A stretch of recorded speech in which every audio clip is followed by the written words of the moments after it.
Bonjour à toutes et tous, merci d'être avec nous sur TV5 Monde et à la Une ce 9 décembre. Aujourd'hui on parle de la France. Elle a une longue histoire et pour chacun cette histoire symbolise des choses différentes. Pour moi, la France est un exemple de lutte pour ses droits et libertés et bien sûr son choix. Nous sommes dans l'Antiquité et je vois beaucoup de Celtes. Regardez ici. Bonjour madame, est-ce que vous pouvez me dire ce que vous faites maintenant? Oh, nous adorons la terre, les rivières et le gui. C'est une partie importante de notre vie. Voulez vous rejoindre? Et maintenant, nous sommes... où sommes-nous? Ah, alors, on va vous dire... bonjour madame, dites-moi s'il vous plaît, quel est le nom de cet endroit? Cuisses? Cuidvis? Excusez-moi, mais je ne parle pas latin.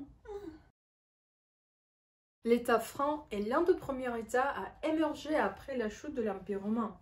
Et qu'est-ce qui a affecté cela? Qu'est-ce que vous pensez? L'Empire romain s'est effondré. Le territoire souffre de multiples invasions. Tout le peuple devient fou. Je vois. Comme on voit, le royaume franc est agrandi grâce aux conquêtes du royaume des Lombards, de la Bourgogne, de la Suisse actuelle et aussi de la Belgique. Que pensez-vous la réalisation la plus importante de cette époque? Nous défendons la culture classique. De nombreuses écoles monastiques ont été fermées. Les villes se développent. La France s'agrandit.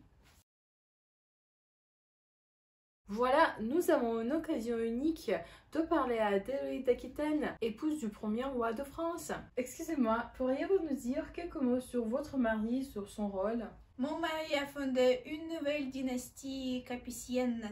Nous avons maintenant une monarchie héréditaire. Mon mari a fait de Paris la capitale de la France à nouveau. C'est une période difficile pour la France. La guerre de 100 ans est arrivée. Ils disent que ça va durer 116 ans. Tout le monde est occupé. Attention, la plus grande œuvre de la Renaissance, le tableau le plus célèbre de Léonard da Vinci. Pourriez-vous nous dire pourquoi êtes-vous si mystérieuse? Je ne le sais même pas moi-même. Mon auteur l'a vu. Vous entendez cela? Vous m'entendez bien?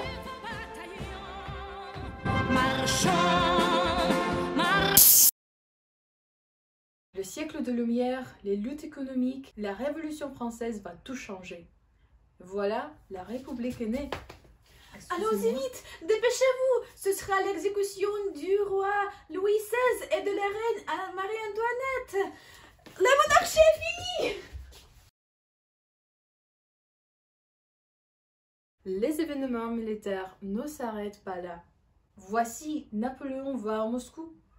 Et Hitler va en Europe. Et maintenant, il a occupé la France. Mon Dieu, la France n'est plus comme elle était.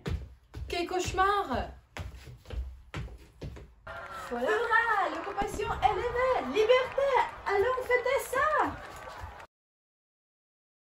Une nouvelle, elle arrive. La France est devenue un membre fondateur de l'Union européenne. À ce jour-là, les Français continuent de se battre pour leurs droits. Bonjour madame, comment voyez-vous la France d'aujourd'hui? La France a apporté beaucoup au monde. La mode, la culture, la cuisine délicieuse, les traditions. Oui, on est parfois en grève, mais on va capturer le cœur de tout le monde.